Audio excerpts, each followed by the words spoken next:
Hi, what are we on today? Tuesday. Welcome back. It's like Digger City here, look. We've got a 210 down there.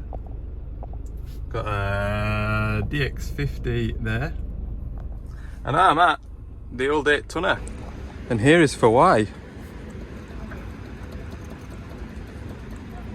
They've kind of like wired it up, which isn't a bad idea. Now then. So this is how these machines can catch fire if you don't watch out. Either if this tailpipe snaps off, it'll start melting all the plastic around here, and then this fiberglass bonnet goes up and oh, there's tears everywhere. Seen it before. Or in this case, the welds have failed around here on this bit of flange.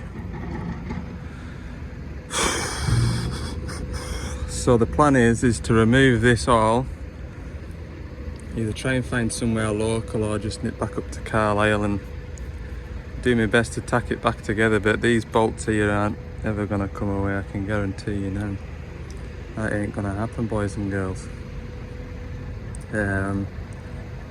So while this is all wired on, I want to try and get this off here and then mark, maybe we get a centre pop in there, maybe mark it all up. To be fair, the welds, where the welds are, perhaps will be marking enough, but yeah. See if we can get me white marker pen in there to mark it. Well, I don't believe it. This is one of the tastiest looking bolts. And it's starting to come, look. Only another 11 to try and get. That one up there is going to be, well, that's going to be a real treat. Yes. I'll maybe tackle that one next. Get the worst ones done. Some of these ones around this side don't look as bad. They've all had a good dose of WD. I'll maybe go and get me whiz gun if some of these is gonna come. It's like, once you've got it moving, you don't really want to stop, do you? Right, that one up there wasn't too bad. This is the worst one yet, but I've got it. This was properly rusted up. I'll obviously come back with fresh nuts and bolts. Yes. Tell you what, if this was on a, like that Dash 3 140 yesterday, trying to remove this bit of tailpipe, you'd have all the bolts to cut. They use stainless bolts. And I know from experience, changing DPF filters or whatever, they are to cut them off. Just cut them off. And I'll leave them two till towards the end, because this wire in here, which is keeping everything in position, has been wrapped around this bracket here. We'll get these 1, 2. Oh, that one looks tasty. Yes, that one might be a problem. We shall see. Well, there you go. That's what the inside of a DPF filter looks like, if nobody's ever seen. All that honeycomb. So it's those holes there that gather up all the nasty soot. This end here, you've got the DOC, which is your diesel oxidizing catalyst. And it's this piece here on post injection with this machine. So when the cylinder's on its exhaust stroke, the injectors give it a shot of diesel. And when that diesel and exhaust gas hit this DOC, chemical reaction happens and the temperature in the DPF filter is raised. And when you get temperature in here, that'll raise it up to, I think it's about 450, 500 degrees on this one. Burns all the soot out. And that is, I mean, this is the clean end. Like, I think if I took it off, if I split it here, you'd probably see a lot more soot. But yeah, that's that. So we're going to disable the machine so nobody can start it and melt all of this. And then go and get this tailpipe. I don't really need to keep them safe, but I'll put them there. Put that bit there so it can't get lost.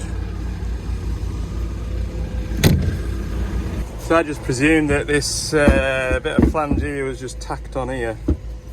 I mean, that one there is literally just tacked. But there is a ring weld all the way around here, look. That has failed. Not quite all the way, but I don't know whether I'm gonna... I don't know, like, I'm not really a welder. So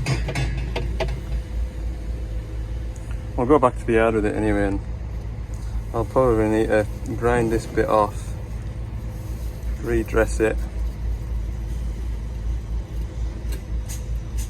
Having said that, hey, this is out of my realms of expertise, like, but I can't see anything wrong with getting a good tack there and just zipping around here with a weld.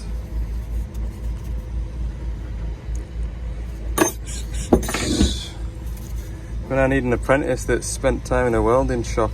Yeah, I need to...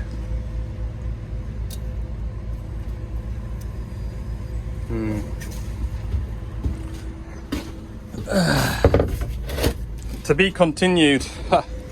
Let's get back to Carlisle and see what the options are. Don't know whether it's wise to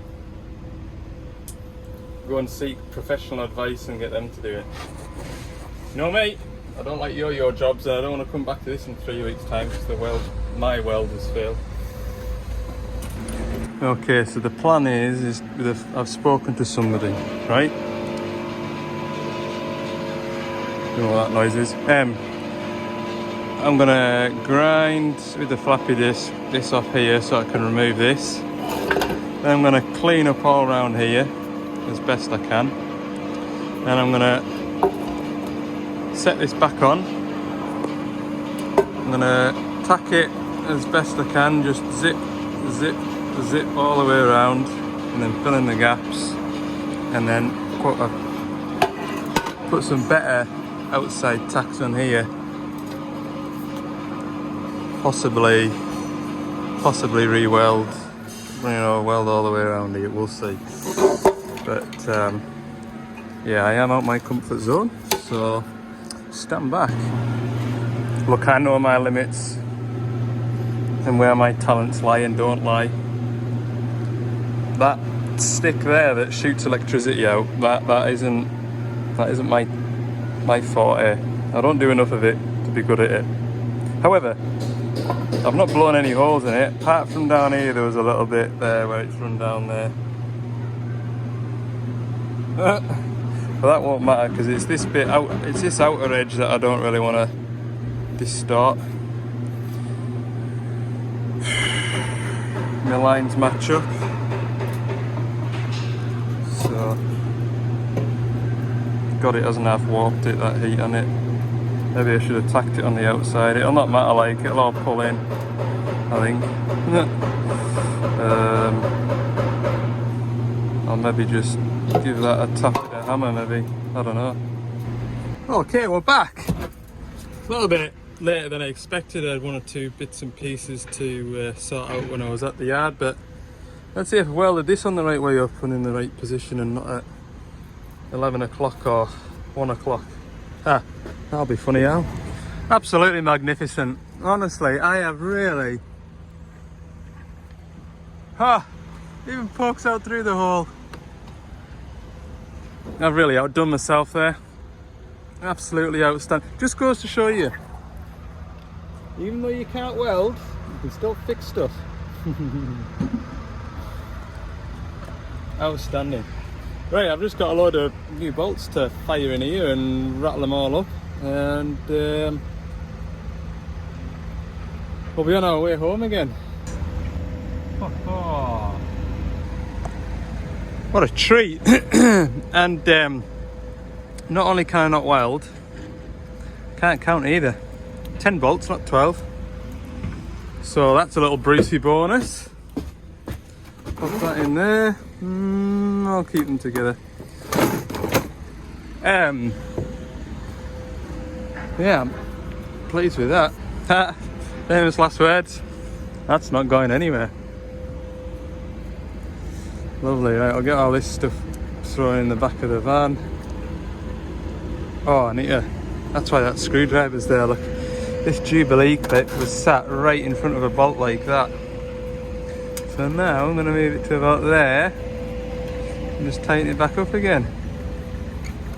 Honestly, I have made that look like easy work.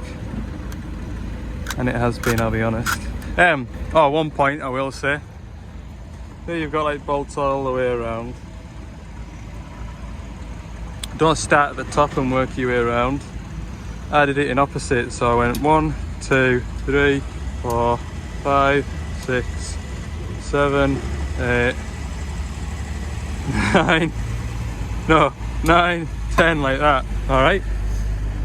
And that what that does is it brings it all in equally. Rather than doing that, you could end up with it kind of tightening up like that, and then it won't pull together properly. There's a tip, common sense to most of you seasoned mechanics, service engineers, fixer-uppers. But I know there's some folk that watch these videos that have got nothing to do with the trade and just like to see the big diggers and beautiful scenery. Yes. Oh, big 210 on the job down there, look. Big buck shift. Pop all them rusty bolts in there. Hooray!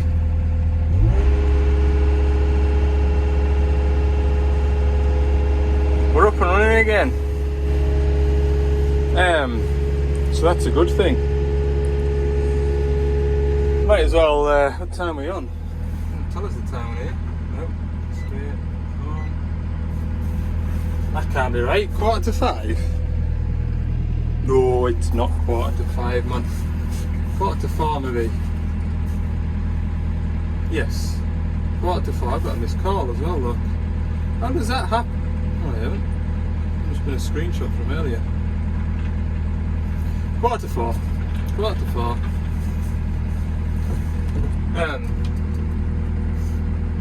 Yeah, probably we'll just nip back through to Rickaby's, empty the van and reload it. My parts aren't here for my jobs that I want to go and get done, so do some DX27 PDI in the morning. See what else happens as well. Oh, it's nice to be caught up, isn't it? No excuse to go anywhere. Marvellous. It is Wednesday morning. I've got this digger. This digger needs PDI'd. The final digger of the year, I think, from Carlisle. It needs a quick hitch and buckets and a green flashing beacon. Hooray. Only problem is I ain't got no quick hitch, ain't got no buckets. Which should have came down with the machine from the stockyard apparently. So I'm going to put it inside, let it dry out. Still waiting on parts. Don't know what's going on at the minute. But yeah, something needs sorting out, like, because I went on parts so I can go and do a day's work. There's no point going and doing these little jobs and then driving right past that spot to go and do one job. Just does not make sense to me. I've also got a refueling pump controller to fit, which is an outlying job which I could probably go and do if I get this green beacon fitted and there's still no quick hitch and buckets. Then I'm going to do that the rest of the day today. But yeah, the problems of being caught up is finding a day's work, finding some content for you to watch. This thing got a start. Did I turn the battery isolator off? It's dead like. Must have turned the isolator off, didn't it? the hour meter isn't on, which suggests I did turn the isolator off. Don't remember turning the isolator off, but the isolator is off, so someone's done that. It's probably my parts man, because he'll come and sort of, when machines move from depot to depot, they need checked in. So he's probably come and taken the details and isolated it. It isn't a bad habit to be in, especially at this time of year. Another cab floor to valet. That's better. And we'll let it have a bit of heat anyway. Ooh. Oh yeah, you know, I was complaining that this machine was just left in the middle of the yard. Apparently that's why it ran out of diesel coming off the wagon. What's the chances of me making it into that building over there?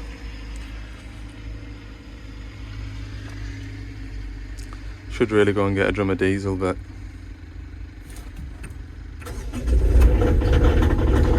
oh, I'm gonna chance it.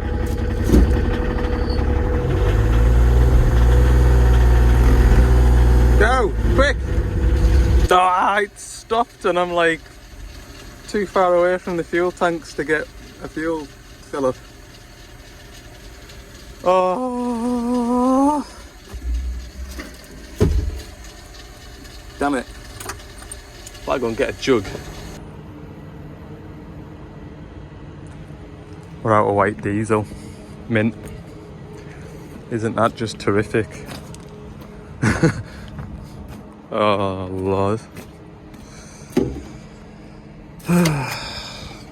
This is like a drop in the ocean, this lake, isn't it?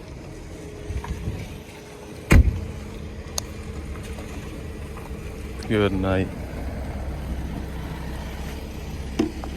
Okay, I'm gonna grab one of these. And the part that it's down here, look. The part that I'm waiting on. It's there. So if I'd have known that was there yesterday, I could have phoned the 3 digger drivers today and let them know that I'd be up today. So that'll be tomorrow, we'll do that. I'll make some phone calls on the way to this machine. We'll let that 27 dry off and warm up in the workshop. Come back mid-afternoon and PDI that. Parts man, he's going up to our Dumfries depot to collect the hitch and the buckets. So that will be everything I need. Sounds like a plan, doesn't it? I don't know, sometimes I do come up with these ingenious solutions. Tell you what, my phone has been rather busy this morning. More with advice, how to make things work. Oh, I've got a shear on my machine and it won't open and close very quickly. And you say, right, in the bottom right hand corner, next to the picture of the shear, what number is it reading? Oh, it's reading 40. No, that's 40 litres a minute. You need to go more than that. How do you do that? And you tell them, oh, you need to go into here and do this and just give it a turn up on there. And oh, right, yeah, and oh, that's me away, thanks, bye. Oh, I've got a machine here and we've bought an ECU for it and it doesn't seem any better. What can we do? I said, right, well, have you had a look here? Have you done this? Have you done that? Oh, right, okay, I'll phone you back. It does take up a bit of your time, like, but,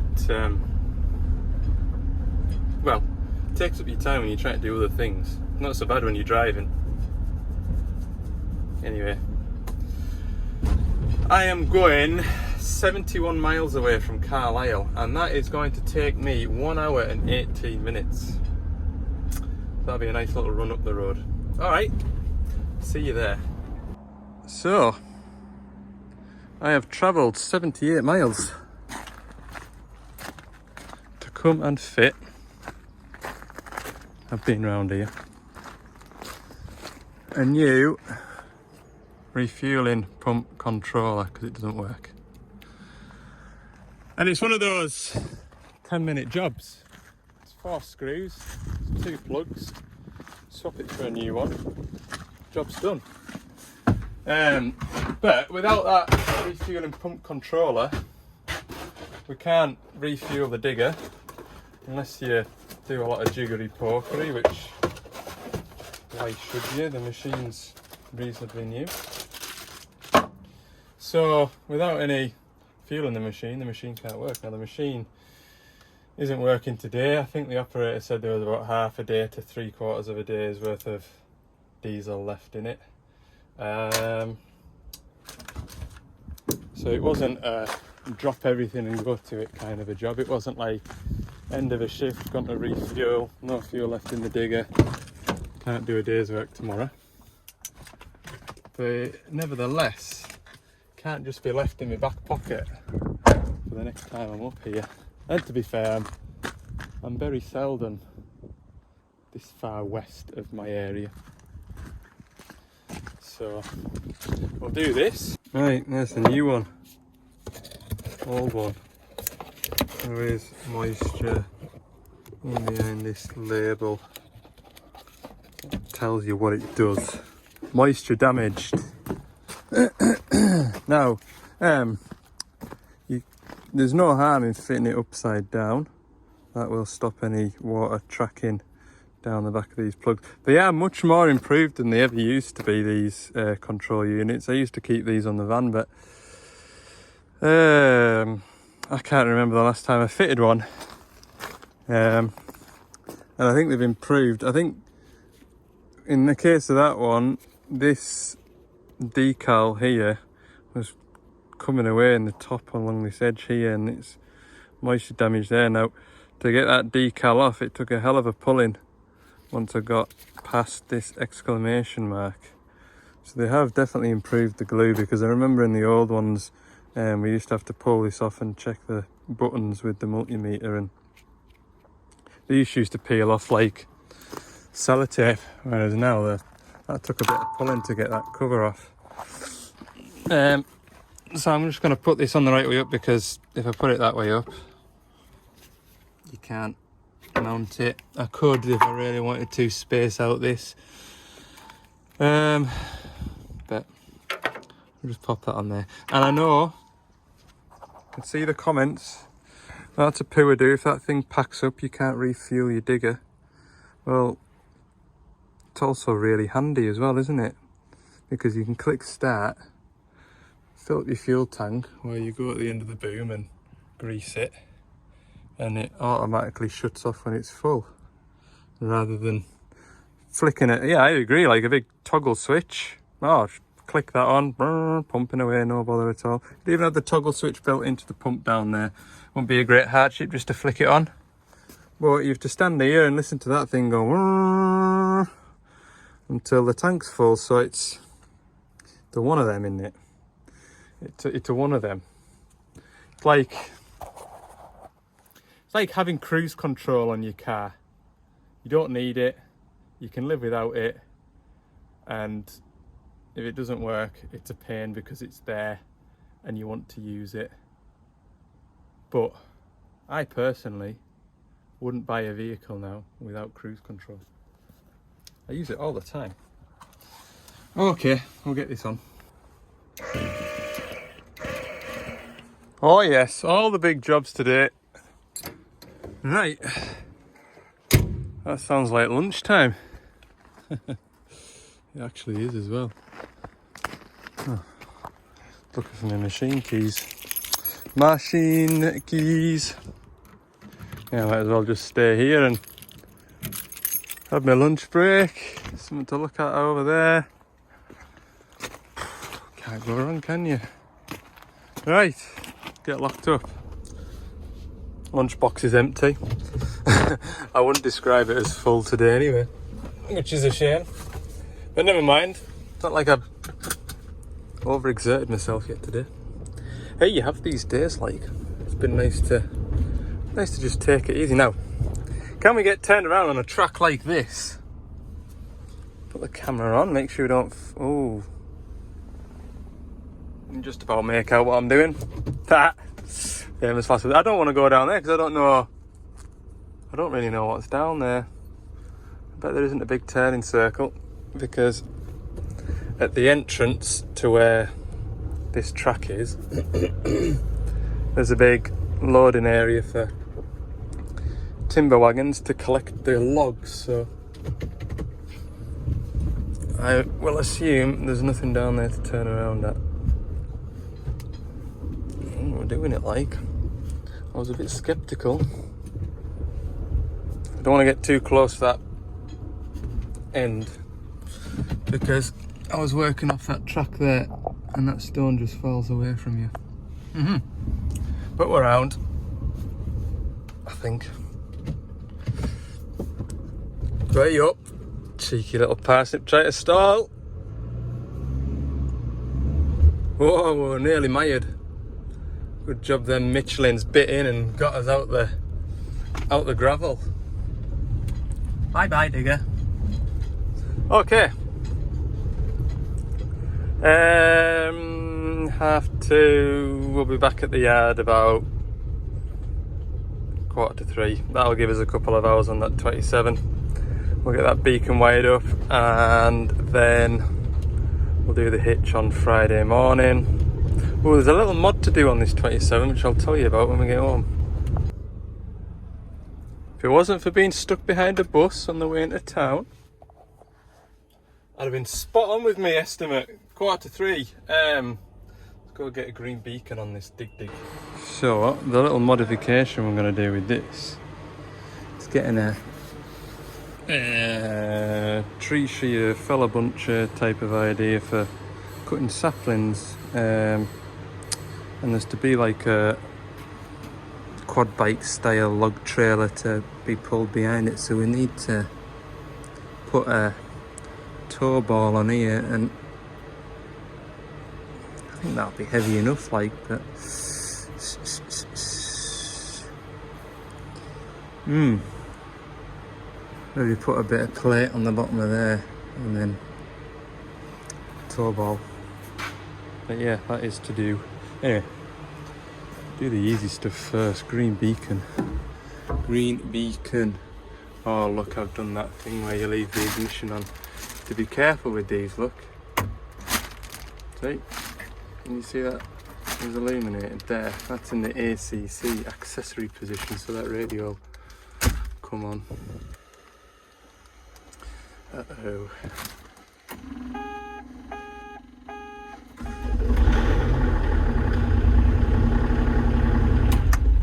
Still starts anyway. Yeah. Always pull the key out. Right. Get rid of some of this plastic wrapping, and I brought both seat belts over because I don't know. Can't remember what style of clicker it is. I think it's that white one. So for the green beacon in these 27s, what we do is we disconnect this auxiliary plug here. We've got an ignition live and an earth. We run the earth up to the roof to earth out the green beacon. We run that live, tee into it, and that comes to the seatbelt clicker. Once that connection's complete, that live then goes up to the roof, and hopefully the green beacon flashes. Dead simple, but it's just getting the wire down through here. Sure, I've done it in the past where I get it into this bit, and then from here I can get my hand in and feed it down out the bottom of here. So that's the worst bit, which I'm about to do. Okay, I'll come back in here just to show you what all I've done. I haven't really documented it for two reasons. One is I've been busy on the phone speaking to people. So I've got the belt in, I just need to tidy that wiring up. The wiring's run up out the roof. I just need to put the pole and beacon on, but I'll do that on Friday morning. Yeah, so one of my machines that I'm visiting tomorrow, I'm visiting a 160-7 tomorrow, and it's only for a minor coolant leak, which needed a coolant expansion bottle lid. Spoke to one of the drivers up, it's on the same site, and he said, oh, it's had a couple of engine management lights coming on. So I've had a look at the error codes through the tracker, and it looks like it needs an blue pump. And then he's just phoned me in the last 15 minutes to say one of the tracks isn't going round now.